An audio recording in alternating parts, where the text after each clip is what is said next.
aquella cantora que nunca transó, César Di Candia. Lamenté mucho haberla conocido recién al borde de sus 80 años.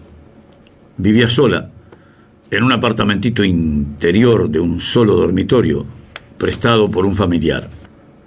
Aparentaba no precisar mucho más y se defendía con una pensión graciable votada por el Senado.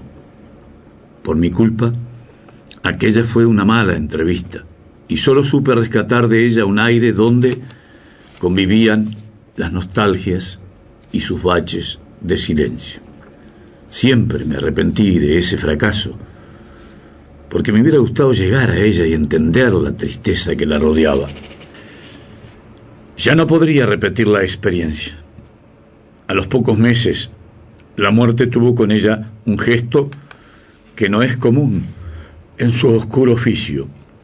Le respetó su soledad y su vivir silencioso y la acompañó tan calladamente que la prensa ni se enteró. Probablemente ese fue el último gusto que pudo darse.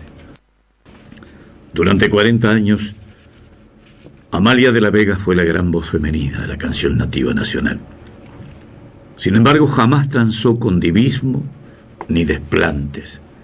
Con implacable tenacidad rechazó las vidrieras de la fama. No se sometió a las imposiciones de quienes dirigen el mercado como si éste estuviera compuesto de conejitos. Se negó a cantar temas que no sintiera profundamente. No exhibió novios, ni vestidos, ni consintió que le fueran inventadas historias. En esa lucha, feminista sin estandarte ni espada, se mantuvo sola. Había logrado acceder a los primeros planos, levantando consigo las cualidades que había traído desde el departamento de Cerro Largo. Su sencillez, su honestidad, su modestia. Pensó que eso sería suficiente y por esa inocencia debió pagar un precio alto.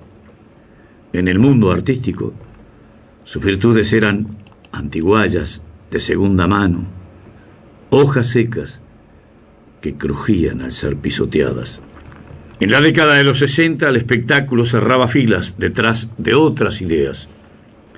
Los valores de las estrellas había que buscarlos en sus vestidos luminosos, en la ostentación de sus sinuosidades, en los brillitos de sus peinados, en sus monerías, en la sensualidad de sus labios.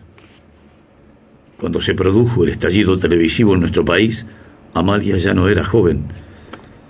Carecía de carisma, vestía austeramente, no le importaba tener algún kilo de más, no tenía habilidad mediática, no contaba con la simpatía de ningún partido político, ignoraba las engañosas blanduras que aportan las siliconas y los únicos brillitos que conocía eran los de los bichitos de luz cuando salpicaban las noches de Melo.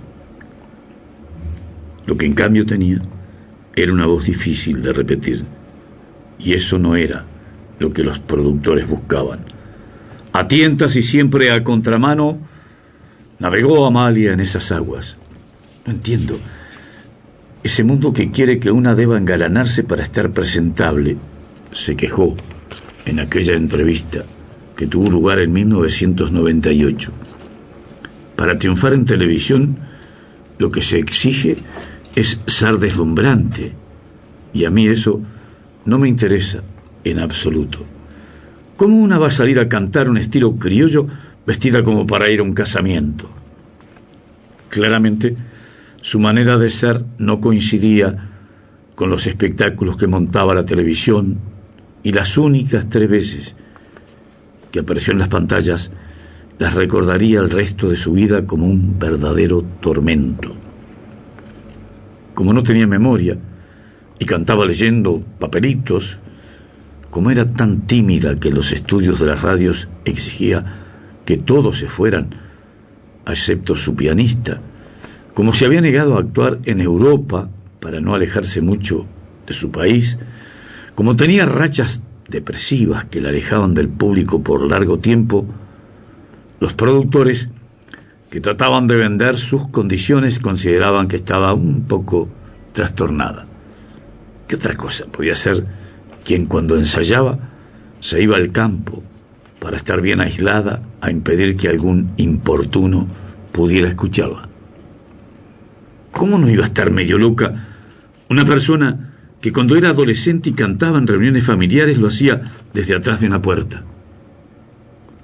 Seguramente, para que la dejaran en paz, ella estimulaba esas creencias. Porfiadamente, se negaba a adelgazar, a peinarse a la moda, a disfrazarse de diva. Me pidieron hasta que alquilara joyas para lucir mejor, pero nunca dejé que me fabricaran una imagen diferente a la mía. Me contó en aquella entrevista, una de las pocas que concedió en su vida, que fue un constante esconderse del periodismo. Fiel a sí misma, y sin renunciar a su estilo, siguió viviendo hasta el final.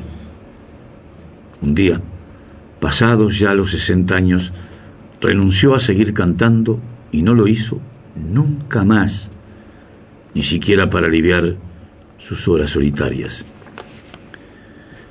Ella misma, que se llamaba en realidad María Celia Martínez, se encargó de sacar la partida de defunción de Amalia de la Vega.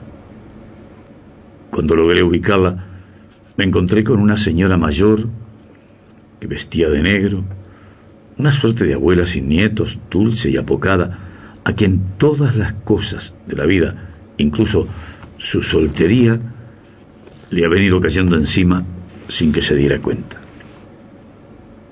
Prefería no hablar de su pasado artístico y en cambio recrear su infancia en Melo, cuando en la época de floración de los naranjos todo el aire enloquecía de aroma de azahares.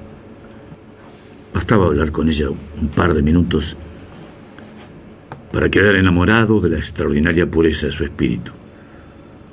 Refugiada en la modestia, falleció menos de 2 años después de aquella entrevista. A su entierro no asistió ningún representante de las radios ni del Departamento de Cultura de la Intendencia Municipal, ni del Ministerio de Educación. Su despedida fue el silencio de los inocentes. Yo no soy de estos pagos, soy de Arbolito, lugar de mis amores, pueblo chiquito.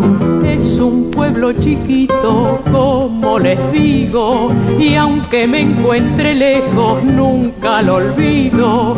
A la huella, camino largo. Estar lejos del pago es muy amargo. A la huella. El aporte indispensable para el recuerdo de la hora del campo no se le podía pasar por alto.